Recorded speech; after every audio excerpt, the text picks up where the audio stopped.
Hello, welcome to the showcase on professional experience informing professional practice.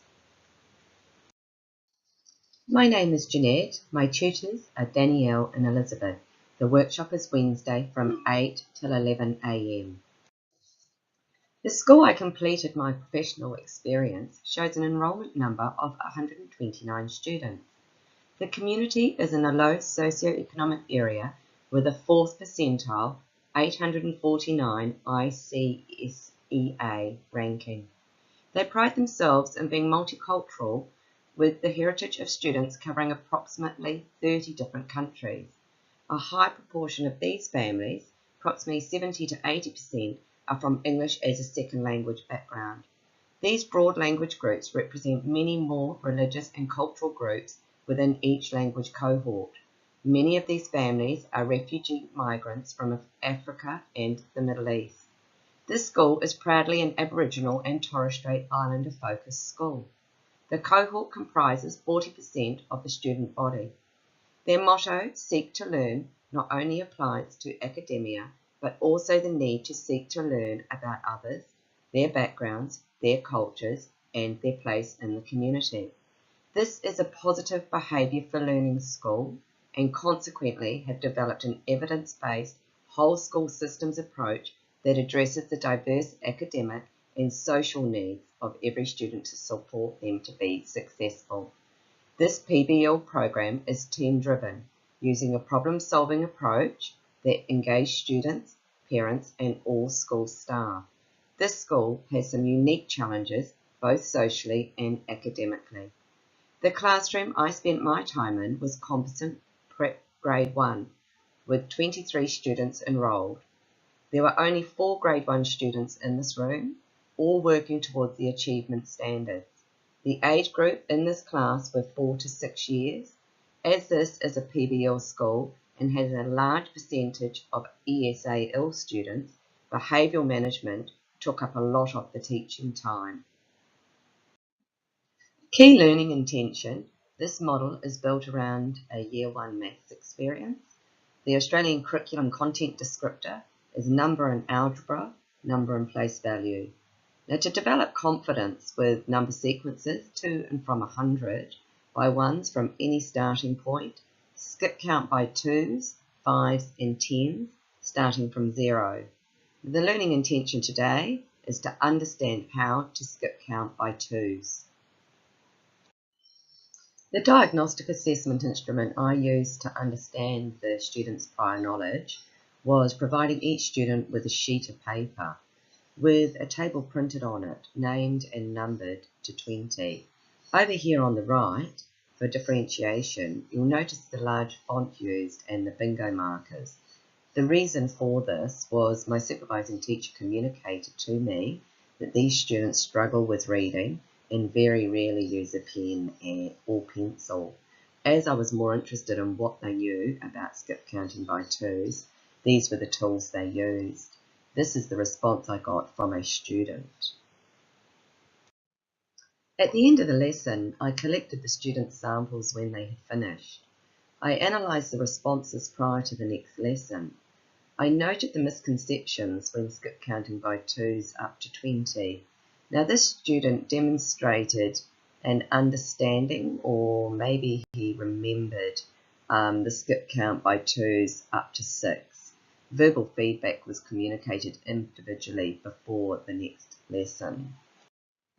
Now, the analysis, when I started, this was what I saw in the students' responses. The students were confident counting from 0 to 20. The gaps they have is understanding strategies to skip count by 2s. They know skip count starting from 0 to 6. After this, it is evident limited strategies or knowledge were being demonstrated or practiced. The learning experiences were during maths rotation each day. To warm up the students' thinking, we counted to and from 20 collaboratively using a number line. I found this strategy at the start of the lesson had a positive learning experience to build the students' confidence. After this experience, the strategy used was I do, we do, you do. I demonstrated placing the counters and pegs on the number line to skip count by 2s. We then placed pegs on the number lines together. I encouraged students to count the numbers aloud when positioning the pegs, using different sensory to help cement this learning. At the end of each lesson, the students were asked to use their finger to point as they counted together, using the number line. Scaffolding, collaboration and communication were practiced throughout these learning experiences. During each lesson, students were formally assessed and verbally communicated, giving feedback, working towards using a variety of strategies. Now, for the formative assessment strategy, I used a variety of manipulatives to gauge students' understanding of grouping and skip counting by twos. Each day, the students were asked questions and encouraged to talk through the process they were using to group and skip count. For example, I asked, can you show me how you point to the numbers on the number line and count by twos? Skip counting by twos, what comes after 16? What comes before 10? Verbal feedback and feed forward were communicated to each student individually. Gauging strategies being practiced during the lesson, encouraging communication from the students. I used this information to identify who needed additional support. As mentioned back in slide 5, when the diagnostic assessment was done, how the students find it challenging to use a pencil. You will see I've continued planning experiences using counters and small pegs to mark the number lines. This strategy has helped the students stay focused on their learning. I've referenced from a CARA and the Australian Government website, a teaching flexibility is encouraged to personalise children's learning and respond to their needs and interests. Also, you'll notice the students on the left are indicating they have completed their task. This is a behavioural strategy used as part of the positive behaviour for learning. Students place hands-on labs when they have finished the activity. Now here you'll see on the formative assessment how for differentiation, large font was used for the numbers in the table and a bingo marker was provided for the students to mark the numbers in sequence now from 0 to 30. This formative assessment is linked back to the first diagnostic assessment. The format is the same. The results were reviewed and the students revised it further, so they used the feedback to feed forward. I collected the students' samples when completed. Now, when I was reviewing the students' results with the formative assessment, communicating verbal feedback, which included what they needed to continue working on, allowed me to challenge them to try and use pens and pencils to communicate and document their understanding. I introduced whiteboards and markers and large visual cards on the floor, which allowed the students to move and engage in different learning styles. And this created less behavioural issues and provided them with new strategies to explore. Grouping Unifix cubes by twos, using colours and transferring this information onto paper and whiteboards. Having limited access to technology meant I needed to engage the children using other tools. Now you'll see here Siegler's model of strategy choice uses an evolutionary metaphor, natural selection, to help with the understanding of cognitive change. Siegler found for basic maths facts, children try many different strategies and overlap them. When children learn new effective strategies, they will often stop using old techniques that they think are less successful. It is vitally important when teaching skip counting to give students the opportunity to explore different ways of learning. Concrete materials and pictorial representation are effective strategies to use in the primary years when teaching mathematics. I use scaffolding and close supervision, different strategies and manipulatives to gauge students' understanding of the key concepts. You'll see here on the right, one of my students received a school assembly award for this achievement in skip count by twos. This was a very proud moment for us both. He was delighted. Now you'll see on the final formative assessment as a final activity, I asked these Year 1 students to complete this maze, skip count by twos. You'll notice the numbers are smaller and they were given the choice of using a bingo marker or pencil to complete this task.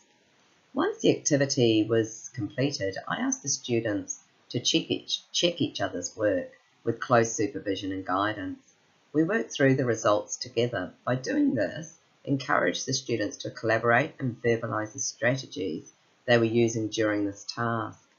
Giving verbal feedback and feed forward on the results allowed the students to reflect on the task and the product. According to Hattie, it also acknowledges personal growth and allows students to consider their self-regulation, learning and engagement processes. I then collected the samples from the students when completed. The assessment process was very similar to this model. The diagnostic assessment was used to gauge the students' prior knowledge and skills, strengths and weaknesses relative to the learning intention. The difference between the unit's content and what was used on PECS was differentiating to include all students' diversity. Being a low socioeconomic area with a 4th percentile of 849 ICSEA ranking, and having a high proportion of these families from English as second language background made it very challenging. By focusing on continued formative assessment, learning experiences, feedback and feed forward was valuable. Being able to gauge their learning and strategies being used and then enacting on those results. Remembering these students are working towards their ACARA content descriptors. Now here you will see the evidence of impact. This is the student I used earlier in the diagnostic assessment, and this was their response. What we can see on the right hand side is their final piece. So you can see the obvious growth in the students' learning and understanding of using strategies to skip count by twos from the misconceptions in the diagnostic compared to the final formative. Now, improvements for future professional experience. To build on a trust relationship between the student and the parent or guardian. To implement teaching strategies and goals tailored to the student's learning. This also means to perhaps take the time to get to know the students before implementing learning experiences for them. To track and review students' interests and progress regularly, and to collaborate to build collective responsibility for constantly improving my teaching practice and the students' learning.